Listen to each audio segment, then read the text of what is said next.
Family is love. So my family came today on my wife's side. It was roughly 10 people from her hometown. And, just reflecting on it, it is literally a 4-hour drive each way. And it was only a day trip just to, see me, wish me luck, and to spend a little bit of time with my wife and my son.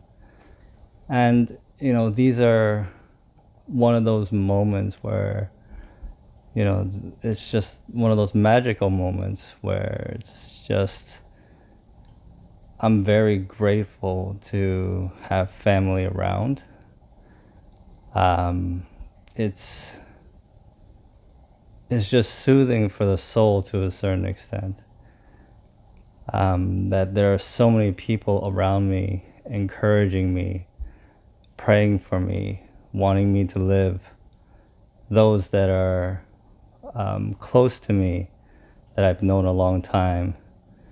Those that are seemingly strangers that have never met me before and are part of the community and wanting to come along the journey with me. It is very encouraging that there is so much positivity in the world. I wouldn't have thought that, it existed prior.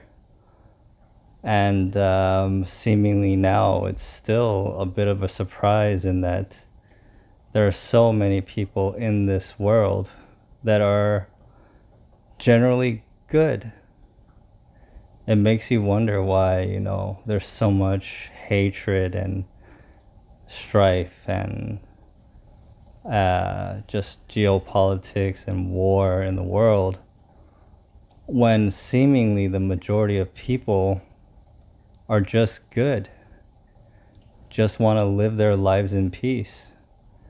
And it's just weird that the outliers are the people that are just the few are causing so much problems for the broader world. I hope that, with my channel that I'll be able to change the hearts of as many as possible so that, we can have a better world in the future.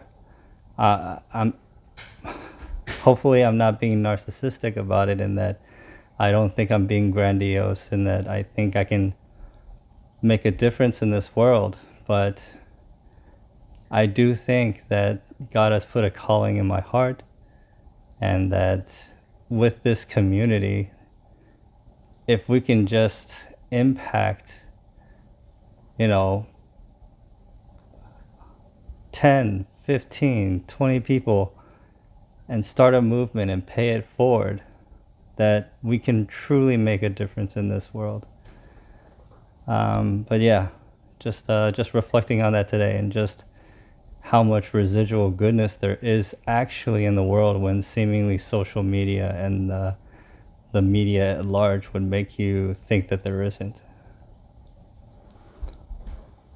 In terms of my health, slept actually pretty good last night. I have started taking painkillers as of, I don't know, probably 4 or 5 days ago. And in Thailand, they've actually allowed me to take fentanyl, which is a very good painkiller from what I found. It takes it from 7, 8, 9 to practically a 0 in terms of pain, or 1 or 2. So I think I've been fortunate in that the medical treatment and the medicine that I have access to in Thailand is pretty top notch. At the same time, I have started chemotherapy today.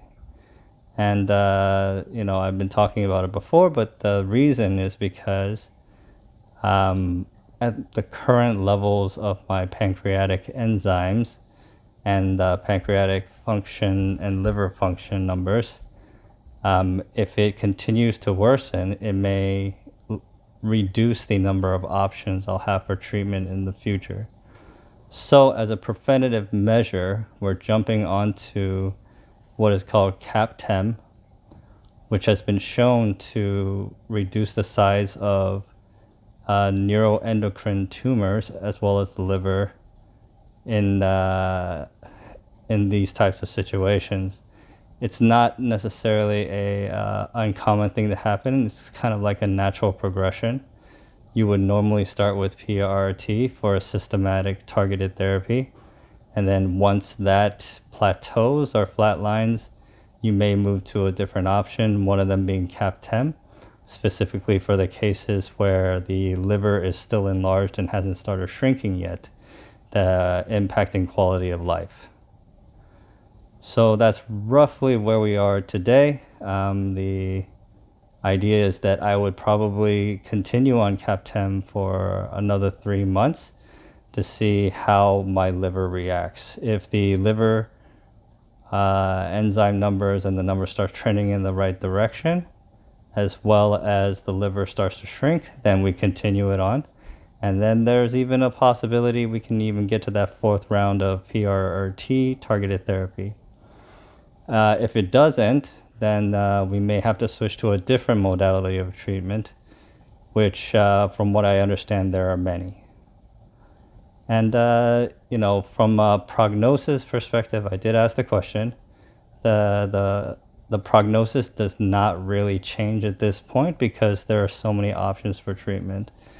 It's just we're trying to get ahead of it so that we are still able to take advantage of those different options for treatment. So just a slight urgency causing us to want to jump onto chemotherapy right away to be able to keep those options open.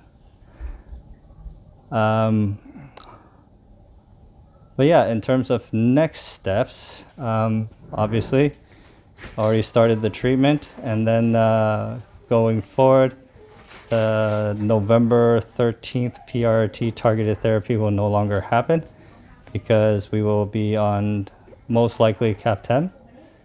And then, once we get more information and see if I'm responding to the treatment, then we'll be able to know next steps beyond that. One other good thing about the switching to CAP-10 is that I will no longer have to take the somatostatin analog shots. And those shots are a giant needle in the bum, and it hurts. So that is helpful as well. So, still fighting hard every day and still choosing joy. I am still truly blessed that I am able to receive treatment and that I have so many loved ones around me. Thank you very much for all the comments and words of encouragement. It definitely helps a lot more than you know. I definitely read the comments, and when I'm down, they always help lift me up with the encouragement that you guys are offering. If this video has helped you in any way, please like, subscribe, or share to help support the channel. Thank you very much for listening, and we'll talk to y'all later. Bye.